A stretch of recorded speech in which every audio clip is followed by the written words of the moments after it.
Court के पास तो उन्होंने एक दिन बोला कि जे आप ही मदनी सेठ की टीम से पकड़ा दिया गया था। तो उन्होंने बोला कि मेरा घर में ओयो में जाते थे, आपका भी मन हमसे बात करते देख लिया। करण पासवान जो है वो महिला को छेड़ रहा था, फिर आपने बचाया, फिर दूसरा बार जो है छेड़ रहा था, फिर जो है कि आपने जो है बचाया और जेल भी।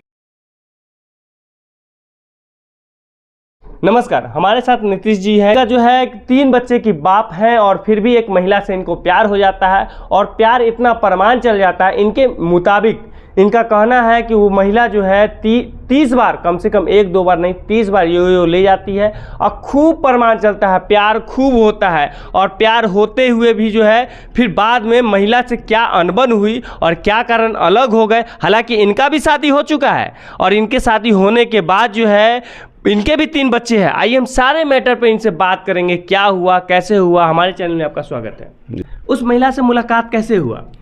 उस महिला से मुलाकात हुआ, एक करण पासवान नाम का लड़का उसको छेड़खानी कर रहा था यादव ट्रांसपोर्ट के पास। हाँ। तो हम वहाँ पे गिट्टी वालों का सप्लाई का काम करते थे, इस दरमियान में वहाँ पे हुआ। अच्छा, तो फिर मतलब महिला से जो है कि छेड़खानी महिला से कर रहा था तो आपने अलग कर दिया, उसके बाद फिर क्या हुआ? उसके बाद मैंने फिर दोनों आप में और उस महिला में मतलब संबंध कैसे बना, क्या कारण हुआ जो आप नज़दीकी आए? और उसके बाद जो है कि अब ये जो स्टेज आ रहा है केस, आप पे भी वो केस की है, आप भी उस पर केस किए हैं, ये हुआ तो कैसे हुआ? तो एक क्या हुआ था कि उसके बाद हमने एक हाईवा गाड़ी खरीदा था, 12 चक्का ट्रक खरीदा था। तो उसके बाद मेरे हाथ से कुछ सारा पैसा निकल गए थे। तो हम उदास बैठल थे यादव ट्रांसपोर्ट के पास। तो उन्होंने एक दिन बोला कि जे आप ही हमें बचाए थे, जे आप ही हमें बचाए हैं, जो ऐसा है क्या बात है जो आप उदास बैठे हुए। तो हमने बोला कि जे अरे गाड़ी ले लिया, मेरे पास पैसा नहीं तो मैं दे देता हूँ। अच्छा। तो उन्होंने एक बार में पहले हमें 25,000 रुपया दे दिया था। एक बार में 25,000 दे दिया था। अच्छा, जी। अच्छा। उसके बाद 25,000 दे दिया। तो मैंने उसको बोला था कि मेरा बाकी फील्ड में जो भी पैसे है वो आने के बाद हमने तुम्हें दे देगा। तो उन्होंने बोला कि जे कुछ दिन के बाद 10-12 दिन के बाद उन्होंने बोला कि हम एक ज़मीन ले रहे हैं जिसका कि रिकॉर्डिंग सारे मेरे पास है। अच्छा।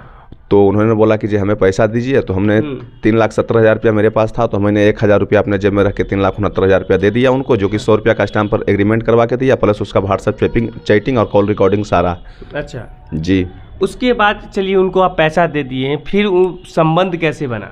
संबंध तो एक दिन क्या हुआ था कि 14 जनवरी का दिन था, जो तिल संक्रांत मनाया जाता। उसके बिहान होके हम लोग ने गया था मछली लाने के लिए। तो स्टेशन में फिर वही लड़का उसको टॉर्चर कर रहा था। तो मैंने उसे फिर मारपीट किया था। उसके बाद मारपीट करने के बाद उन्होंने हमें मदनी सेठ की टीम से पकड़ा दिया गया था। तो जिसमें कि हमें रात भर हमें मदनी सेठ की टीम द्वारा जो भी सजा देना था वो दिए। उसके बाद जाके हमने पटना कोर्ट चला गया। उसके बाद वहाँ से छूट के आया। उसके बाद वहाँ से छूट के आने के बाद ये छुड़ाने के लिए भी जा रही थी हमें, लेकिन हमने मना कर दिया। उसके बाद मना करने के बाद जब हम छूट के आए तो हमें रात हो गया था, 7 बजे वहाँ से कोर्ट से ही छोड़ा गया था। तो हमें आते आते 11 बज गया था।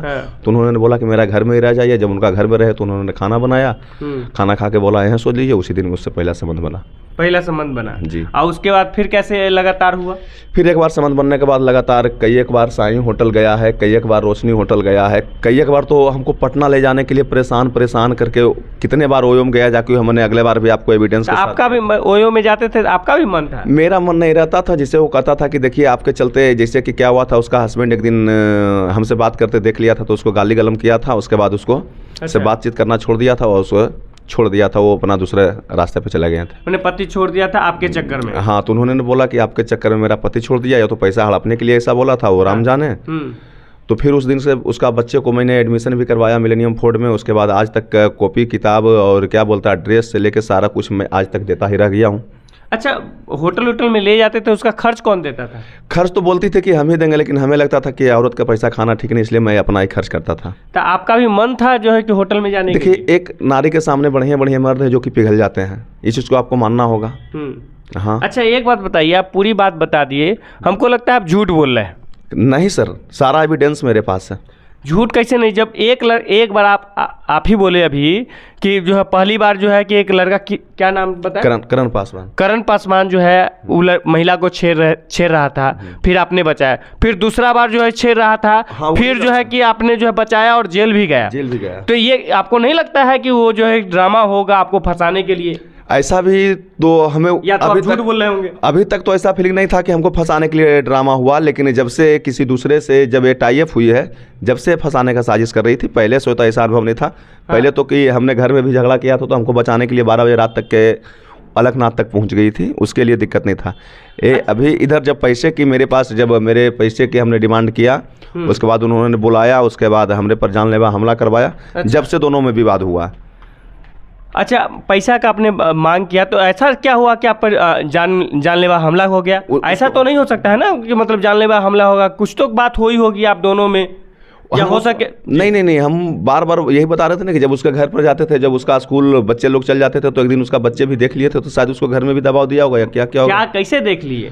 बंद कमरे में देखेगा तो कोई भी इतना बुद्धू नहीं है। 12-14 साल का लड़का लड़की देखेगा तो इतना बुद्धू तो नहीं है। तो बंद कमरे में क्या हालत में थे? मतलब ठीक ठाक हालत में थे कि आपत्तिजनक हालत में थे? आपत्तिजनक हालत में थे। फिर उसको गेट दरवाजा खोलने में कुछ टाइम लगा, उसके बाद ठीक ठाक हुए थे। अच्छा जी, ये विवाद जो है यही देख लिया तो उसका लड़का जो है क्या हुआ फिर उसके बाद? नहीं, उसके बाद हुआ कि जो उन्होंने फिर हमसे आईफोन का जिक्र करने लगा था कि हमको एक आईफोन चाहिए। आईफोन का जिक्र किया?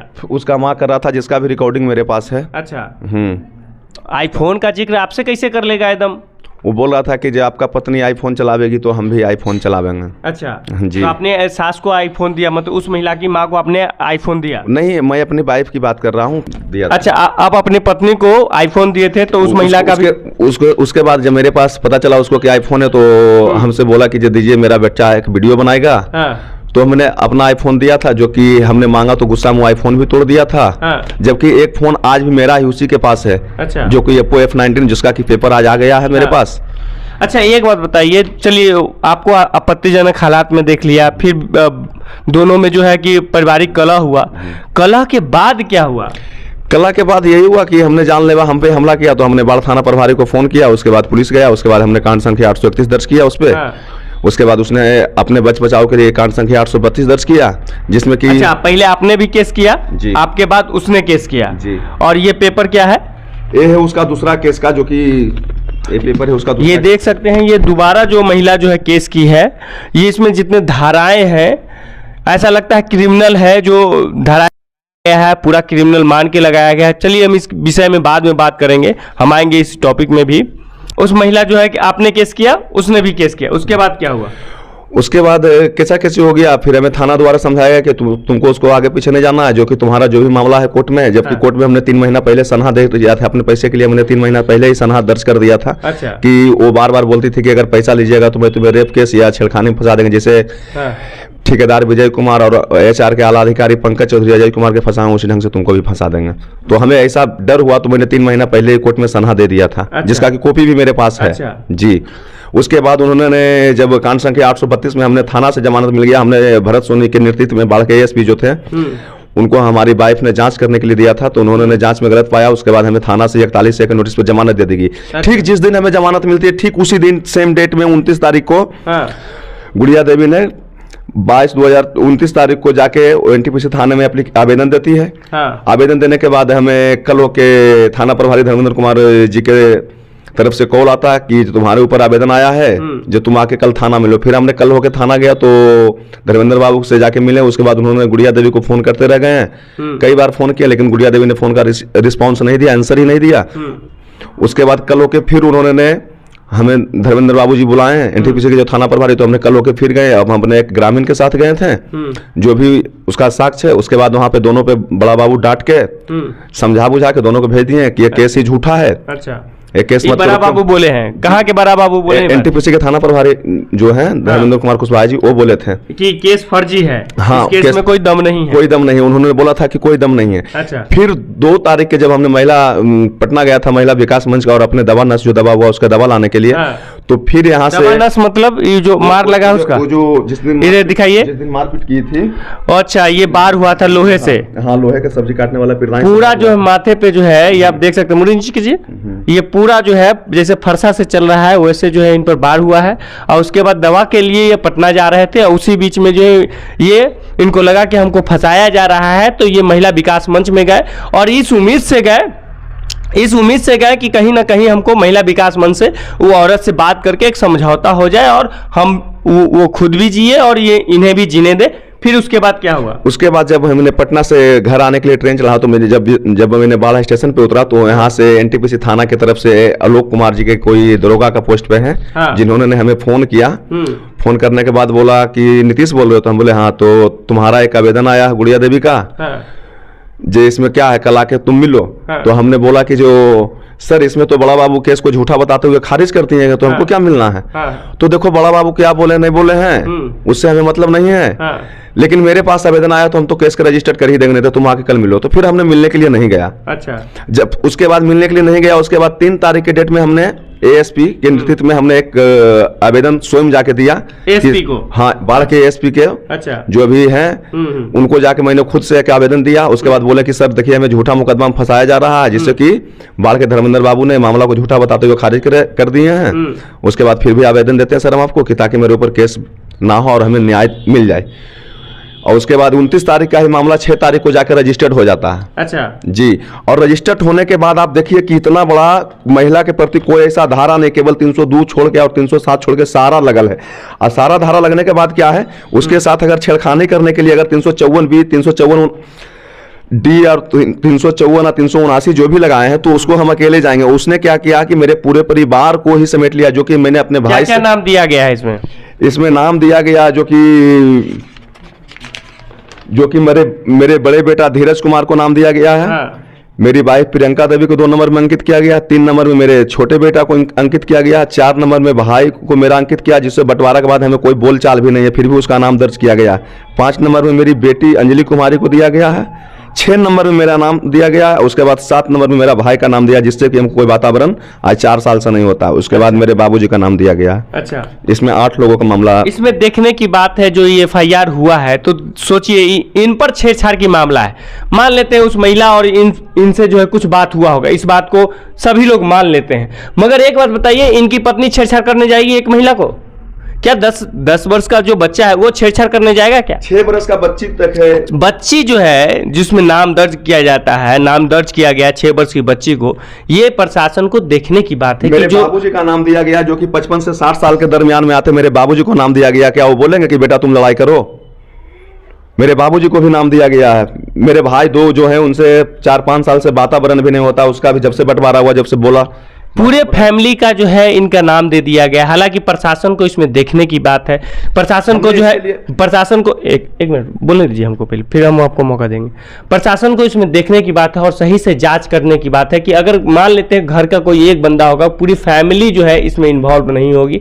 हालांकि ये देखने की बात है और जाँच करने की बात है। फिर क्या हुआ?